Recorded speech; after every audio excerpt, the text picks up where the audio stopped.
Salve María, querida audiencia, bienvenidos a este programa de Radio Católico, Lo Inédito sobre los Evangelios, el podcast semanal de los Heraldos. En el programa de hoy vamos a aprender cuáles son los 12 frutos del Espíritu Santo y en qué consiste cada uno: caridad, gozo, paz, paciencia, benignidad, bondad, longanimidad, mansedumbre, fidelidad, modestia, continencia, castidad, y vamos a dar aplicaciones a nuestra realidad cotidiana. Les habla el hermano Gustavo de los Heraldos y este es el programa 111 de Lo Inédito sobre los Evangelios podcast.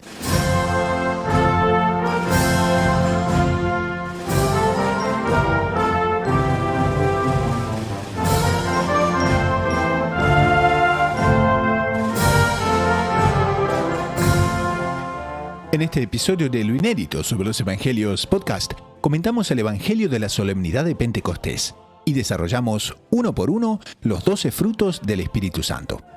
En la sección Espiritualidad, María y su papel fundamental en Pentecostés. Todo eso y mucho más en este nuevo episodio de Lo Inédito sobre los Evangelios podcast.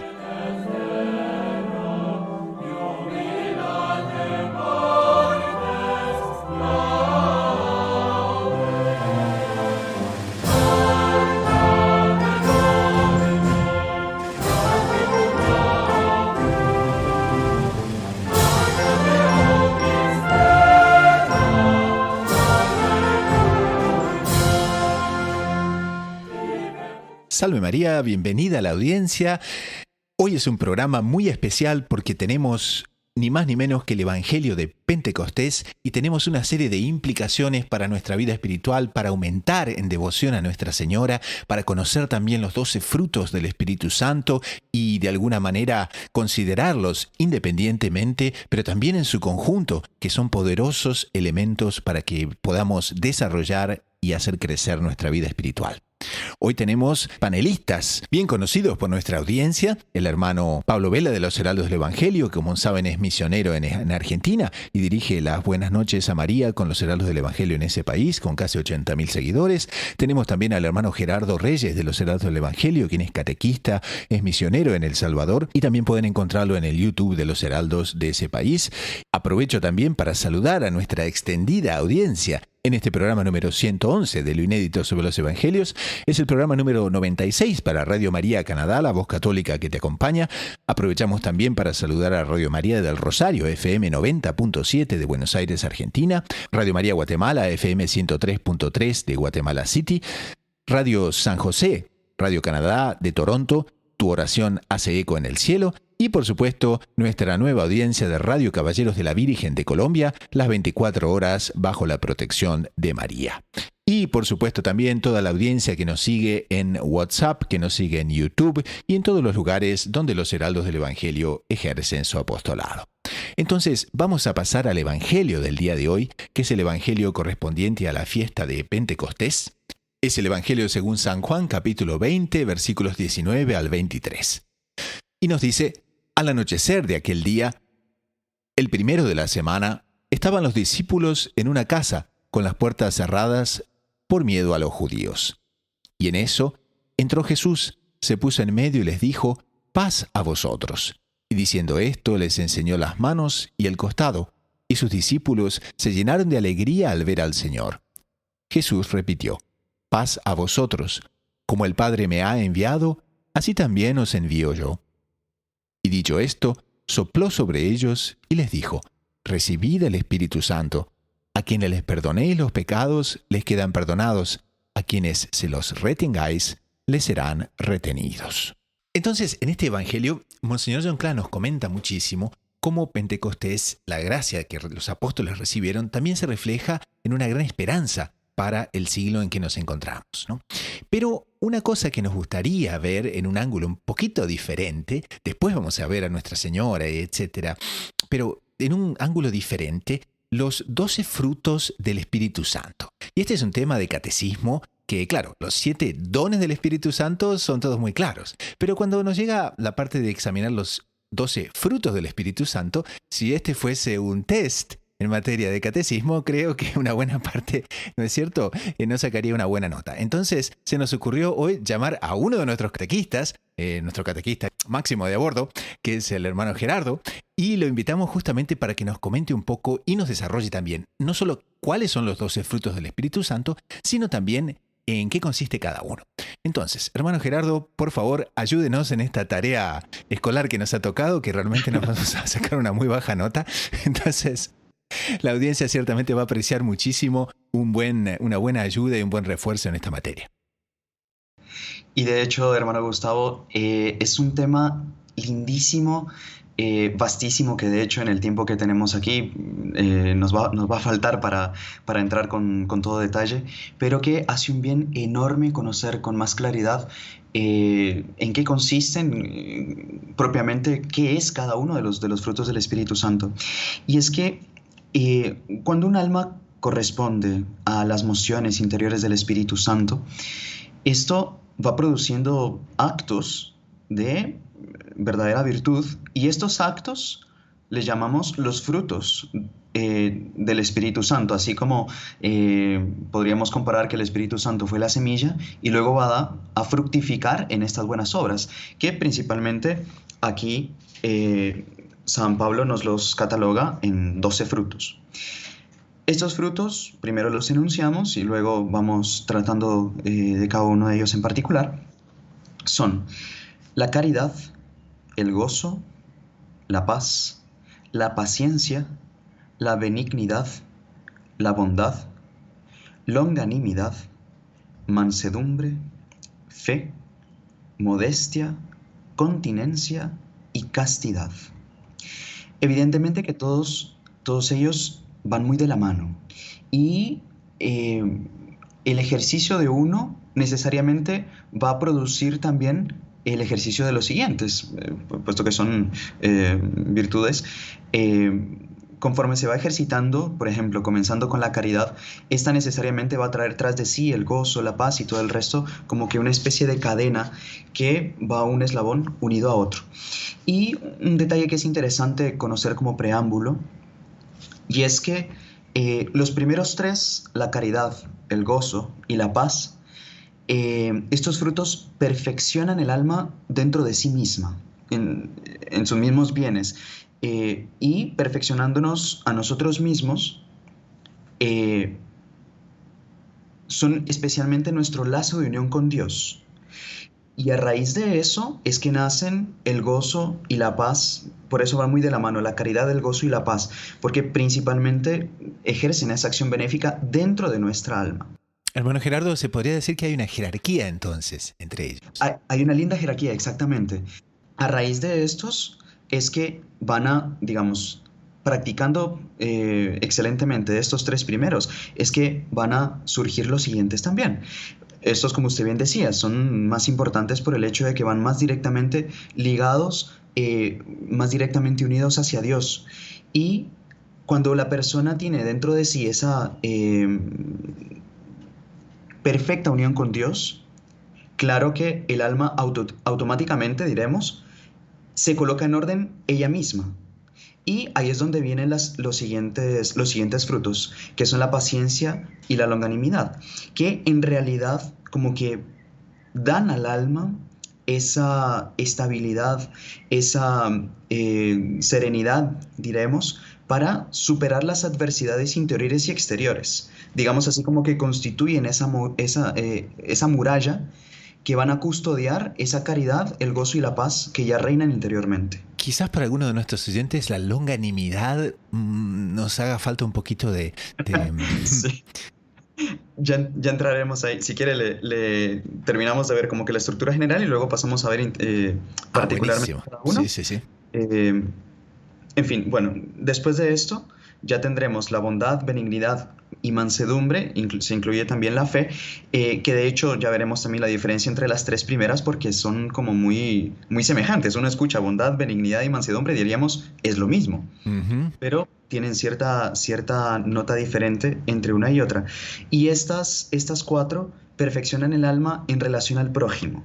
O sea, ya que el alma está en armonía con Dios, que está fuerte ella misma, luego viene la relación con el prójimo. Y aquí viene entonces el papel de estos cuatro frutos del Espíritu Santo.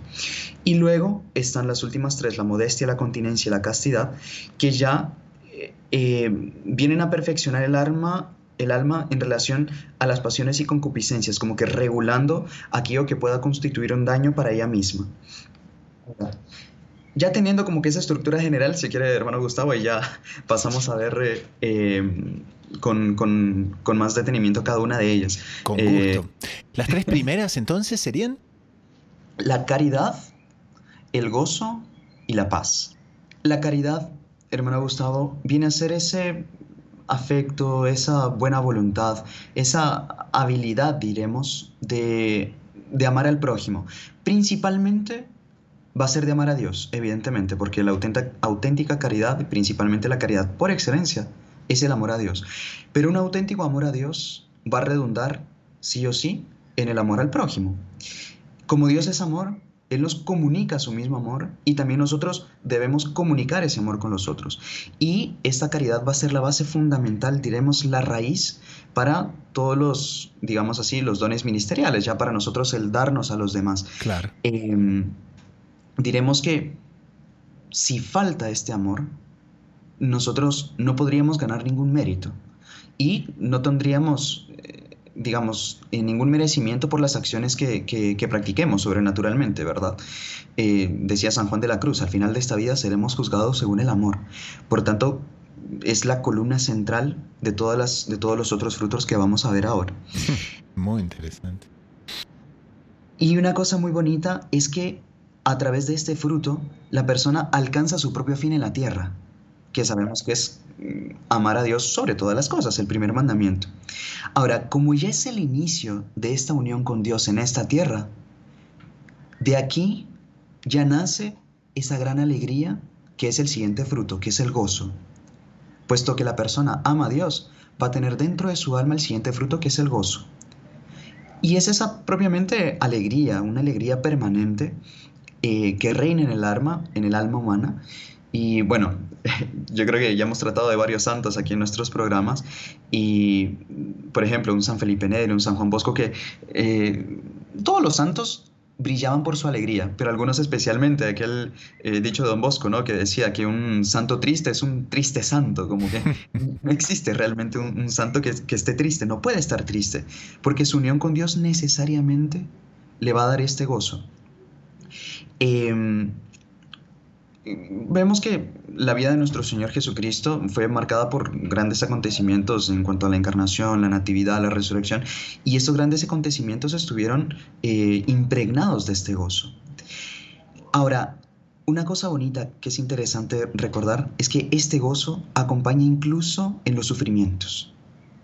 Es decir, este gozo no nos abandona en las persecuciones, en los dolores, en las enfermedades, porque nos da esa alegría que es consecuencia de la caridad y la persona esté dispuesta a sufrir cualquier cosa porque sabe que es el buen Dios que se la está enviando o que la está permitiendo. Y así como el perfume sale de la flor o el calor sale del fuego, así también este gozo sale de la caridad. Cuando la persona tiene firme su caridad, va a tener gozo en todas las circunstancias en las que se encuentre. Y claro, la misma alegría que defluye del hecho de haber practicado el bien, ¿verdad? Por tanto, no se apaga en ninguna tribulación, sino que más bien va creciendo. Y el último de este primer bloque, digamos así, que es el fruto de la paz, ¿no, hermano? En cuántas partes, en cuántas familias, pero principalmente en nuestras propias almas. Y es justamente esa tranquilidad y esa serenidad de espíritu. Por el hecho de estar en paz con Dios, digamos, esta paz vendría, mejor dicho, por el hecho de estar en paz con Dios, con nosotros mismos y con el prójimo. Esa es un regalo precioso, tanto para nosotros como para el prójimo, ¿verdad? Porque nada hay de tan incómodo y molesto como estar con una persona que transmite esa agitación, ese frenesí. En fin, uno diría, cálmese un poquito, ¿no? No, aquel famoso, ¿no? Dicho monástico, ¿no? Que Dios nos encuentra en la agitación, ¿no? Exactamente, Dios nos encuentra en la agitación. Y una cosa bonita, hermano Gustavo, es que muchas veces se confunde alegría con agitación. Y si uno se pone a analizar, la verdadera alegría es serena. La verdadera alegría no es agitada, no es eufórica, sino que es realmente equilibrada. Y ahí es que viene de la mano con este otro fruto, que es la paz. Es la tranquilidad de estar en la gracia de Dios. Esa, dirían en ese dicho alemán, que no hay almohada más suave que una conciencia tranquila. Y es justo porque la persona está en paz con Dios, que va a tener paz también dentro de su conciencia y va a transmitir, va a transbordar esa paz también con el prójimo. Y va más allá de un simple goce fundado en las cosas materiales, diríamos, o en fin, los gustos que este mundo nos pueda dar, porque esa paz está fundada, está fundamentada en Dios, está puesto que el alma está directamente unida y en serenidad y en paz, en armonía con Dios, esa alma va a estar en armonía con sí misma y también con el prójimo. Seguramente nuestra audiencia va a estar muy de acuerdo que estos pensamientos, y así como usted lo expone, hermano Gerardo, nos ordena mucho, ¿no? Porque nos da una jerarquía muy clara y sí, ¿por qué no decir, no? Y una paz también, ¿no? Del Y hecho nada más también. de notar. Es curioso que lo que usted decía, hermano Gustavo, hay ciertas cosas que, por ejemplo, al tratar del Espíritu Santo, que es algo tan alto, tan sublime, pero como que se siente al hablar del Espíritu Santo, que el mismo Espíritu Santo va actuando y se va haciendo presente. Es algo, eh, no sé, muy peculiar, muy bonito. Y como que al hablar de los frutos del Espíritu Santo, como que uno también va degustando poco a poco eh, el sabor de estos frutos que Él quiere darnos, que Él quiere hacer fructificar en nosotros, ¿no? Bueno, entonces con esto tenemos el primer conjunto: caridad, gozo y paz. Y el siguiente. Exactamente.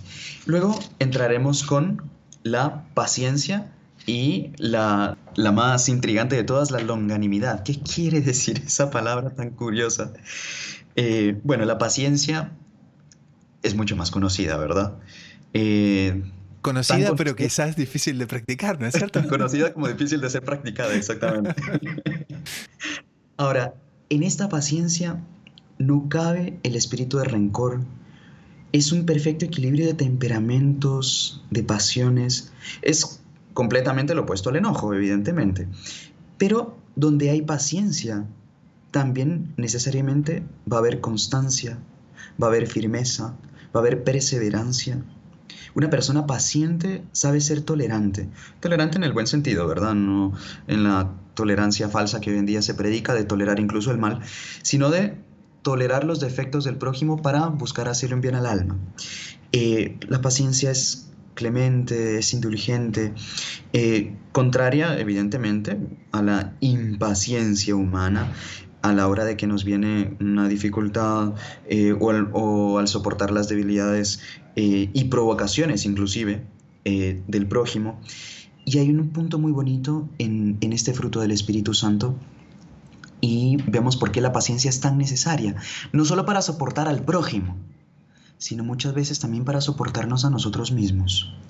Porque por esta vida ser una lucha, rezamos en la salve, por ser un valle de lágrimas, muchas veces es necesaria muchísima paciencia para superar las turbaciones, las preocupaciones, digamos, que estas mismas luchas producen en el alma. Es natural. Y muchas veces el demonio busca, antes de hacer caer en grandes pecados, prepara el alma quitándole esa paz, esa serenidad. Y luego, cuando consigue que la persona caiga, busca que la persona se impaciente con sí misma. Y ahí sí que está completamente en las manos del demonio. Ya que es todo lo contrario. El Espíritu Santo crea esa estabilidad por la cual, por más que la persona tenga un resbalón, la persona sabe ser paciente con sí misma, levantarse con toda tranquilidad y seguir en la lucha. Y por eso es que va muy de la mano con la longanimidad, que propiamente es el gran ánimo, esa grandeza y constancia en todas las adversidades. En sí, así se puede definir la longanimidad, ese gran coraje y ese gran ánimo en las adversidades. Ánimo en las adversidades. Exactamente. Y es ese ánimo en las adversidades, ya sea ajenas o personales, porque el alma tiene esta, como diremos, amplitud de visión por la cual sabe que todo lo que sucede, todas las contrariedades que se vienen, son o queridas o permitidas por la providencia. Y esa persona sabe esperar la hora de la intervención de la providencia. Y si la providencia se retrasa, también sabe aguardar sin turbación, sabe aguardar con fortaleza, en fin, da ese coraje en medio de las batallas. Y es un ánimo sobrenaturalmente grande también para concebir y para ejecutar las buenas obras, las obras de la verdad, las obras del bien. Entonces diremos, da especialmente esa fortaleza y esa constancia en todas las batallas que nosotros tenemos en este mundo por alcanzar la santidad. Bueno, seguimos en el siguiente conjunto de los frutos del Espíritu Santo, que ya serían la bondad, la benignidad, la mansedumbre y la fe. Y con la bondad diremos, se puede traducir más como una especie de generosidad, ese afecto en querer beneficiar al prójimo. Porque diremos, el que es benigno, que es otro de los frutos, ¿verdad?, se traduce más como ser amable con el prójimo. Esta benignidad va a ser contraria a la dureza, a la rispidez. Se asocia también con la misericordia, con el deseo de perdonar. Una persona benigna no anda malhumorada o amargada. Incluso si corrige, la persona ve cómo hacerlo de una manera bondadosa, afable. Incluso una persona benigna endulza el carácter de otras personas. Ahora, es una gran señal de santidad el ser benigno. Y con la bondad, que es otro de los frutos, la persona no solo recibe bien a los demás, sino que ya tiene ese deseo de dar, de beneficiar, de darse a los otros, de beneficiar al prójimo con los mismos bienes que él ha recibido de Dios. Entonces es ese querer darse, querer desdoblarse, especialmente para con aquel que sufre, con aquel que necesita ayuda. En fin, Dios, que es la bondad infinita, unida al alma que tiene este fruto, que es la bondad, va produciendo el bien también en el alma de los otros. Y una persona bondadosa hace el papel de nuestro Señor Jesucristo en esta tierra también, sanando, digamos así, las heridas que las otras personas tienen, por ese deseo que tiene de hacer el bien en los otros. Realmente las marcas del Espíritu Santo, qué claras.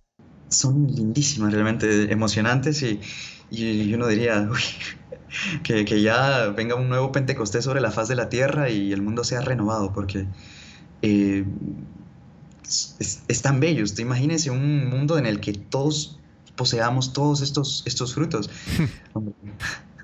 Diríamos, ya sería un paraíso en esta tierra, ¿verdad? Qué relacionado está con Nuestra Señora, ¿no? Porque el próximo segmento vamos a tratar de Nuestra Señora y es una cosa que es increíble, ¿no? Como uno podría decir que toda la idea que, en fin, Monseñor John Clare, San Luis María Griñón de Montfort, el doctor Plinio, todos que nos han hablado del reino de María, ¿cómo define el reino de María esto de una manera completísima, ¿no? Exactamente. Y ahí uno entiende también el por qué la relación que tuvo Pentecostés de estar Nuestra Señora necesariamente allí atrayendo, digamos, esa venida del Espíritu Santo con los apóstoles, ¿no? Reunida y que el Espíritu Santo viniese primero sobre ella y de ella se desdoblase también y descendiese sobre los otros apóstoles. Es una relación íntima, ¿no? Entre Nuestra Señora y el Espíritu Santo, pues que es su divina esposa. Es algo lindísimo. Y hablando de Nuestra Señora, la mansedumbre, por ejemplo. La mansedumbre. Bueno, en este caso, la mansedumbre se opone a la ira, al rencor. Esa mansedumbre es la igualdad de ánimo con que los buenos sufren todas las injurias, las dificultades sin indignarse. La mansedumbre, por ejemplo, impide el querer imponerse a los demás, el querer vengarse. En fin, en otras palabras, nos hace unas palomas, como nuestro Señor bien decía, nos hace corderos, sin ningún tipo de ira frente a la dureza de trato inclusive o prepotencia que a veces nos toca sufrir de los demás. Ahora, una cosa bonita, hermano Gustavo, y es que la mansedumbre no quiere decir transigir con el mal. Porque si hubo alguien que fue manso y humilde de corazón, como él mismo lo dijo, fue nuestro Señor Jesucristo. Sin embargo, él no perdonó a los vendedores en el templo y los expulsó con su mano y su látigo.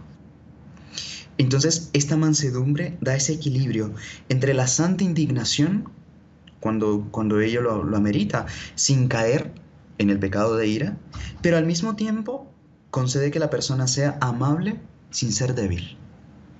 Entonces, es un equilibrio sumamente bonito que debe reinar también en el alma respecto a la mansedumbre. Al respecto de los otros frutos, tenemos, por ejemplo, la fe. Y aquí propiamente se puede traducir también como la fidelidad con que los justos creen todo lo que Dios ha revelado, y al mismo tiempo la fidelidad de las mismas personas en relación al prójimo. Esa rectitud en mantener una palabra dada, esa rectitud tanto en el relacionamiento con Dios y en relación a las demás personas. Por ejemplo, incluso en una minucia, como por ejemplo cumplir un horario. La persona dice, llego en tal horario, la persona por rectitud, por fidelidad, debe llegar a ese horario, ¿me entiende? Llega hasta esas pequeñas minucias esta fidelidad que es fruto del Espíritu Santo. Qué lindo, o sea, la virtud de la puntualidad, en definitiva, está unida a esa fidelidad. Ah, muy interesante. Exactamente. Y en fin, es principalmente, claro está, será esa adhesión a las verdades reveladas por Dios, y esa integridad, esa rectitud de trato, ya dijimos, con el prójimo, pero principalmente con el mismo Dios. Un salmo que comenta, con el fiel tú eres fiel. Es esa como ese intercambio de fidelidades entre Dios y el alma amada por Él y que quiere serle fiel también, por el cual sabemos que Dios nunca le va a fallar a una persona que no quiere fallarle tampoco. Es este fruto que tenemos aquí. Y luego tenemos los otros tres frutos, que también van muy de la mano, pero tiene cada uno matices diferentes y que infelizmente hoy en día son bastante olvidados, o diríamos incluso pateados con una facilidad única. Este conjunto que viene, hermano Gerardo, entonces, es aquel que... Este conjunto que viene es el que perfecciona el alma en relación a las pasiones y concupiscencias. Ah. Va a ser así, digamos así, las riendas del alma, por el cual la persona va a contener siempre sus malas inclinaciones, su concupiscencia, digamos, en resumidas cuentas. Y serán primero la modestia. La modestia es aquel cuidado, aquel recato, aquella delicadeza con que los buenos proceden en todos sus actos. Diremos que esto se refleja en la manera apropiada de vestir, de hablar, incluso al caminar, al reír, al jugar inclusive. Es decir, la modestia es un reflejo exterior de la calma y la paz interior que ya reina en el alma. Y esta modestia hace que nuestro espíritu se cuide de no fijarse o detenerse en las cosas vulgares o cosas indecorosas. Una persona modesta es una persona discreta, que no busca tampoco llamar la atención sobre sí, y que también va a ser cuidadoso o cuidadosa con su mismo cuerpo, evitando ser ocasión de pecado para las otras personas. En el modo de cómo vestirse, de cómo comportarse, de cómo relacionarse con otras personas. Esta persona va a tener este cuidado de no ser ocasión de pecado para el prójimo, porque sabe que ella misma es morada de Dios. Y por este mismo principio que ya reina en su alma, no va a querer tampoco ser piedra de tropiezo para otra persona. Este es el fruto de la modestia. Y muy de la mano va también la continencia, que especialmente este fruto, diremos que es la solicitud que tienen los buenos para reprimir, para dominar las pasiones desordenadas. Entonces, el fruto de la continencia va a mantener el orden, el interior del hombre, como su mismo nombre lo dice, contiene en sus justos límites, digamos, la concupiscencia, las malas inclinaciones. Es como que el freno de mano, digamos así, ¿no? Sabemos que se está pasando en cierto momento, continencia. Es la que va a regular, y no solo en materia de castidad, en materia de pureza, perdón, sino también en materia, por ejemplo, de comida, de bebida, en cuanto a las diversiones.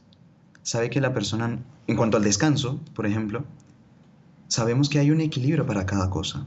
Claro, porque muchos pensaríamos eso, ¿no? Que la continencia está estrictamente relacionada con la castidad y es, Exactamente. y es mucho más Es mucho más abarcatoria, ¿no? amplia, exactamente. Es mucho más amplia y la persona cuidándose de no excederse en las comidas, en las bebidas, en las diversiones, excederse inclusive en el descanso, eso va facilitando en líneas generales esta práctica de la virtud. Entonces como que con eso ya la persona va teniendo su alma en las manos, va teniendo más perfectamente el gobierno de su alma.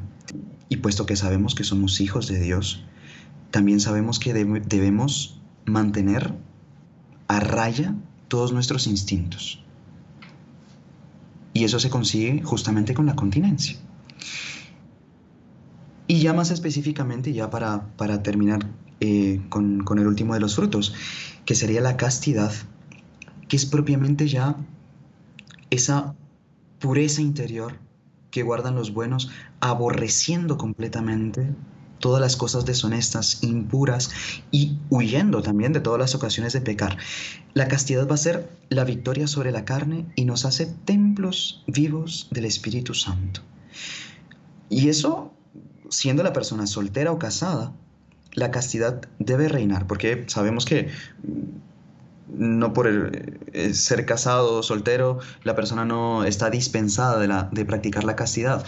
Es completamente lo contrario. Tanto en un estado cuanto en el otro, eh, hay un modo de mantener estos instintos a raya, diremos, de guardar la castidad fuera, digamos, antes del matrimonio, siendo soltero, o inclusive dentro del matrimonio.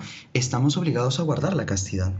Y sabemos que eso especialmente da una gran paz al alma, porque recordamos en una de las bienaventuranzas, nuestro Señor decía, bienaventurados los limpios de corazón porque ellos verán a Dios. Ya constituye una especie de antegozo del cielo en esta tierra, porque la persona que es casta, la persona que guarda esta virtud, ve todo de otra manera, ve todo con una mirada más clara, más limpia, eh, diremos, con mayor lozanía, con mayor claridad también, porque participa de esta misma visión de Dios. Y bueno, usted imagínese un alma que ya contiene en sí o que da estos 12 frutos. Bien se puede imaginar la gran alegría que reina en una persona que se dejó tomar, que se dejó moldear por el Espíritu Santo, que supo utilizar de los dones del Espíritu Santo y que fructificó en estas 12 buenas obras que acabamos de enumerar aquí. Realmente dan ganas de quedarse uno rezando y pidiendo a Dios que nos haga fructificar en estas buenas obras. Indudable, Que hermano Gerardo. Y también cómo nos da una idea de lo que es la gracia del Pentecostés y cómo el mundo moderno, el mundo contemporáneo, necesita un nuevo Pentecostés, ¿no? Para poder restaurar la humanidad a este grado de santidad y a este grado de perfección que realmente es tan necesario y que habla tanto del reino de María, como dice Nuestra Señora en Fátima, por fin mi inmaculado corazón triunfará, ¿no es cierto? Exactamente. Y es ahí donde nosotros debemos pedir ese nuevo Pentecostés, como usted bien decía, esa nueva efusión del Espíritu Santo para que toda la faz de la tierra sea renovada y que se pueda ya instaurar el reino de María, como tanto y tanto Nuestra Señora pues anunció, prometió y que nosotros como verdaderos hijos debemos desear ardorosamente. Entonces, en este final de comentario del Evangelio del día de hoy, podemos ir directo a lo que Monseñor John Clan nos dice, y dice que la humanidad tiene una necesidad vital de esa efusión del Divino Espíritu Santo. Viendo los dones del Espíritu Santo, tenemos una idea de cómo es Nuestra Señora, y ese es el tema que va a ser el tema del próximo segmento del programa. Vamos a un corte con el coro y la banda de los Heraldos del Evangelio, y enseguida retornamos con Nuestra Señora y su papel en Pentecostés. Sacri solemnis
Pasamos ahora a la sección espiritualidad. Como ustedes saben, en esta sección exploramos temas centrales de la vida espiritual para el beneficio y el crecimiento de la audiencia. En el comienzo del programa tuvimos una introducción que comentaba exactamente en qué consiste cada uno de los 12 frutos del Espíritu Santo. Ahora quisiésemos conversar sobre Nuestra Señora. Y entonces vamos a aplicar justamente este evangelio al aspecto más mariano, y es el rol de Nuestra Señora en Pentecostés. Entonces, hermano Pablo, el rol de Nuestra Señora, qué fundamental, qué discreto y al mismo tiempo qué maternal. Entonces, ¿por qué no le contamos un poco a la audiencia cómo podríamos de alguna manera enriquecer nuestra vida espiritual pensando en Nuestra Señora en ese momento y cómo ella es madre de la Iglesia y es madre de los apóstoles? Excelente idea, hermano Gustavo, porque contemplar el Pentecostés sin hacerlo a través de los ojos de María, casi que podríamos decir que de alguna forma perderíamos la esencia, ¿no?, de esa efusión del Espíritu Santo. ¿Por qué? Porque Dios quiso dar esa efusión del Espíritu Santo por medio de María. Porque es muy curioso que nos va a enseñar la Santa Madre Iglesia, ¿no?, que primero el Espíritu Santo se posó sobre Nuestra Señora y después fue para los apóstoles, ¿no? Pudo haber ido directo, pero Dios no lo quiso hacer así. Y nosotros vamos a ver un papel, como usted decía, discreto, al mismo tiempo profundo, silencioso y al mismo tiempo extremadamente locuaz de aquella que sería la madre de la Santa Madre Iglesia, ¿no? Porque nosotros vamos a ver que en esta solemnidad de Pentecostés, donde celebramos que el Espíritu Santo vino sobre Nuestra Señora y los apóstoles, vamos a ver que así como Nuestra Señora estuvo presente en el Calvario, ahí a los pies de la cruz, ¿no? Stabat Mater dolorosa iusta crucem lacrimosa. ¿En qué? Estaba en calidad de madre de nuestro Señor Jesucristo. Tanto que vamos a escuchar de nuestro Señor: madre, aquí a tu hijo, hijo, aquí a tu madre. Ahora, el papel que Nuestra Señora va a jugar en Pentecostés va a ser como madre ¿de quién? De ese cuerpo místico de Cristo, que es la Santa Madre Iglesia. De ese cuerpo místico al cual cada uno de nosotros pertenecemos como miembros de la Santa Madre Iglesia. Y como madre de la cabeza, que era nuestro Señor Jesucristo en el Calvario, ahora como madre del cuerpo místico que está presente en el cenáculo en la persona de los apóstoles. Ahora, Nuestra Señora, que conocía tantas cosas, ¿no? Y que nosotros podríamos ver, recordar usted que en su libro sobre Nuestra Señora, Monseñor Juan comenta eso, ¿no? Que, claro, Nuestra Señora, con todo lo que había crecido en santidad, con todos los dones que tenía, ella veía un poco la situación de la iglesia naciente, ¿no? Porque, pues, conocía a los apóstoles y veía la misión que estaban llamados a cumplir. No, basta recordar, hermano Pablo, que la semana pasada, ¿no es cierto?, cuando estábamos conversando sobre la ascensión, es en ese momento en que los apóstoles, después que ven tantas maravillas y tantas cosas, le preguntan, no, Señor, ¿es entonces este momento en que vas a restaurar el reino de Israel? ¿No? O sea, ¿no? La visión de los apóstoles, y Nuestra Señora, como usted bien dice, veía eso con mucha, ¿no?, claridad. Exactamente. Entonces, a ver, pongamos nosotros lo que usted da una prueba exactísima, pero, por ejemplo, Nuestra Señora recibió a San Pedro después que le pidió perdón por haber negado a su hijo. Nuestra Señora, en fin, o sea, ellos son 3 años conviviendo. Ellos ven la grandeza de Nuestra Señora y Nuestra Señora ve la vocación, pero también ve las deficiencias para cumplir esa vocación. Y entonces, como para colocar una figura muy bonita, nosotros veríamos cómo Nuestra Señora veía que la iglesia estaba como una recién nacida, ¿no? Y ella deseaba que se desarrollase, que creciera, que cuanto antes llegase a una plenitud, a una madurez. Y ahí nosotros vamos a ver que Nuestra Señora, después de todo este tiempo de oración, ¿no? Porque cómo habrá sido todo ese convivio entre Nuestra Señora y los apóstoles desde el tiempo que pasó de la Ascensión hasta Pentecostés. Porque nosotros veamos también que, como Monseñor Juan comenta en su libro y también otros santos padres, o sea, desde el momento que nuestro Señor fallece y resucita, Nuestra Señora pasa a jugar un papel muy importante en esta iglesia naciente, porque los apóstoles también iban comprendiendo más quién era ella. Nuestra Señora quiso ocultarse durante la vida de nuestro Señor Jesucristo para que fuese nuestro Señor quien brillase en su plenitud. Pero ahora ella empezaba a cumplir un papel como madre, como guía, como consejera. Es por eso que como el señor Juan comenta en su libro sobre Nuestra Señora, tiempo después, ya pasado Pentecostés, Nuestra Señora se va a ir a vivir a Éfeso. ¿Por qué Nuestra Señora se va a ir a vivir a Éfeso? Porque era un punto central de donde ya los discípulos y los apóstoles estaban dispersos. Entonces le permitía a ella poder acompañarlos. Entonces, Nuestra Señora, que antes de Pentecostés ve que esta institución de su divino Hijo, llamado la Santa Madre Iglesia, está como una recién nacida, rezaría, conversaría con ellos, los prepararía, pediría esa efusión. Y ahí nosotros vamos a ver que en este día magnífico de Pentecostés, Nuestra Señora pudo ver cómo esa madurez se dio en un solo instante. ¡Pah! En el momento en el cual el Divino Espíritu Santo desce sobre ella y desciende sobre los apóstoles, en ese momento Nuestra Señora pudo ver cómo todos los apóstoles y todos los discípulos y las santas mujeres que se encontraban en gran número, a partir de ahí era otra la situación. Y aquellos que ella había visto de una manera, en instantes, todo cambió. Y entonces nosotros empezamos a ver también ahí un papel preponderante de Nuestra Señora como madre del cuerpo místico de nuestro Señor Jesucristo, como madre de la iglesia. Y para colocar una figura bonita, como para nosotros comprender un poco mejor de alguna forma, es obviamente una metáfora, pero nosotros podemos decir que en Pentecostés el Divino Espíritu Santo abraza a la iglesia por medio de María.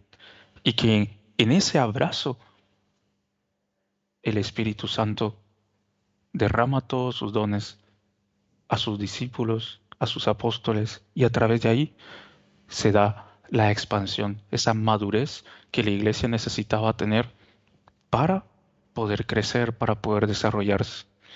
Y eso es bonito porque uniendo esto que Monseñor Juan Clá dice en este Evangelio con aquello que él dice en su libro sobre Nuestra Señora, donde él recuerda esa gracia que él tuvo, donde se sintió abrazado por Nuestra Señora, y donde él dice que el anuncio de Nuestra Señora en Fátima, cuando ella habla del triunfo de su Inmaculado Corazón, que él lo imagina como un nuevo abrazo de Nuestra Señora, o sea, como una nueva efusión del Espíritu Santo a través de Nuestra Señora, como que simbolizada en un abrazo, en ese abrazo entre María Santísima y aquellos que son miembros de ese cuerpo místico.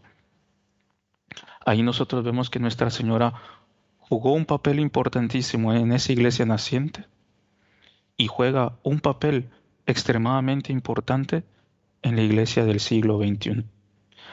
Y que así como nosotros rezamos desde hace 2000 años con la Santa Madre Iglesia, Emite Spiritum tuum creabuntur in renovavis faciem terra. Envía tu Espíritu, Señor, y renueva la faz de la tierra. Nosotros también podemos decir, Madre mía, abrázanos para que ese Espíritu sea infundido en nuestros corazones. Para que ahí sí nosotros pasemos de incipientes a ser verdaderas antorchas de amor a Dios, que vayamos por el mundo entero proclamando la buena noticia del reino de los cielos. Muy interesante, hermano Pablo. Y ahí también hay unos corolarios que Monseñor John Clá apunta como resultantes, ¿no?, de esa intervención del Espíritu Santo. Y él dice que, por ejemplo, en los apóstoles pasa a ocurrir un mayor fervor, un mayor consuelo, gracias de mayor piedad y gracias de mayor fuerza para enfrentar a todos los males. Y eso qué apropiado para nuestra audiencia en estos tiempos tan difíciles, ¿no? Porque justamente es lo que necesitamos, mayor fervor, mayor consuelo, un aumento en la piedad y también mayores fuerzas para enfrentar todos los males que se avecinan, que vienen, que nos golpean y en fin, ¿no?, que hacen la vida tan difícil. Entonces, ¿por qué no le aconsejamos un poco a la audiencia focalizar un poquito más, mejor quizás, en esos 4 aspectos? Entonces, en ese sentido, ¿cómo podemos crecer en mayor fervor? ¿Cómo podemos recibir gracias de mayor consuelo, implorar esas gracias también y crecer en nuestra piedad? ¿Cómo lo podemos hacer? Uno diría por nuestros propios esfuerzos, ¿no? Con nuestras propias capacidades y grandes Claro, dones. ahora yo, el Todopoderoso, aquel que Dios creó prácticamente semejante a Él. En mi humildad no lo quiero aceptar, porque soy humilde. Pero entonces ese ser grandioso, todo omnipotente, fuerte que soy yo, ¿cómo va a conseguir esas nuevas gracias en medio de este siglo XXI? Fácil, diciendo como Nuestra Señora, he aquí la esclava del Señor, hágase en mí según tu palabra, porque Dios vio la pequeñez de su servidor. Qué lindo. Por nuestras lindo. fuerzas, ¿qué somos capaces, hermano Gustavo? No está comprobado ya en nuestra vida. Y solo porque la iglesia nos recomienda y prohíbe las confesiones públicas, ¿no? Pero yo creo que cualquiera de los que nos esté escuchando podrá decir que es prueba, que tiene pruebas fehacientes de que por sus propias fuerzas, que por nuestras propias fuerzas no podemos nada. ¿Qué es lo que nosotros podemos hacer en este siglo XXI tan conturbado, en esta época de pandemia, en estos días donde está falleciendo gente en tan grandes cantidades, ¿no? En estos días donde el pecado abunda, en estos días donde la virtud es atacada y el pecado es incentivado? ¿Cómo nosotros tener fuerzas, no? Se viene la frase también del gran San Luis María Guignon de Montfort, ¿no? Fuego, fuego, fuego en la casa de Dios. En fin, ¿qué hacer? Es ponernos de rodillas a los pies de aquella que es la madre de la iglesia, que es nuestra madre, y decirle, Madre mía, a través del Espíritu Santo, de nuevo a este mundo. Porque la humanidad, cada uno de nosotros, tiene una necesidad vital de esta efusión del Divino Espíritu Santo. Entonces, pedirlo, reconocer nuestra nada, es el primer paso. Y reconociendo que no somos nada, que no merecemos nada, que somos indigentes espirituales, teniendo una plena confianza que porque no merecemos nada, pero que somos extremadamente amados por nuestro Señor, por Nuestra Señora, con confianza nosotros podemos pedir: Madre mía, envía el Espíritu Santo y renueva la faz de la tierra. Que por María Santísima se dé esa renovación en nuestras almas. Y lo que necesitamos es pedir, pedir, pedir, pedir, pedir. Porque pidiendo vamos a alcanzar. Y podemos hacer este pedido alrededor del altar en la Santa Misa. Lo podemos hacer unidos en familia. Lo podemos hacer solos en nuestra habitación. Reconocer nuestra nada y llenos de confianza, pedir a Nuestra Señora que envíe el Espíritu Santo, renueva nuestros corazones y la faz de la tierra. Pedir y crecer en la devoción al Divino Espíritu Santo. Como decía el gran teólogo, ¿no? El padre Rollo Marín, que le llamaba, ¿no?, el gran desconocido. Cuán poco se habla del Espíritu Santo, cuán poca es la devoción al Divino Espíritu Santo. Así que pidamos a Nuestra Señora que alcance de Dios esa efusión de los dones del Espíritu Santo en nuestras almas y también que crezcamos en el amor a Él para que, inundados de sus dones, podamos ser aquellas llamas, aquellas lavareras de fuego que Dios quiere que seamos en medio de este siglo XXI tan conturbado. Buenísimo, hermano Pablo. Pidamos entonces el Sagrado Corazón de Jesús, pidamos a Nuestra Señora, al Inmaculado Corazón de María, que nos dé esas gracias y sobre todo nos dé las fuerzas para enfrentar todas aquellas tentaciones, probaciones, dificultades que evidentemente, como usted bien decía, no tenemos fuerzas para enfrentar, ni siquiera para contemplar muchas veces.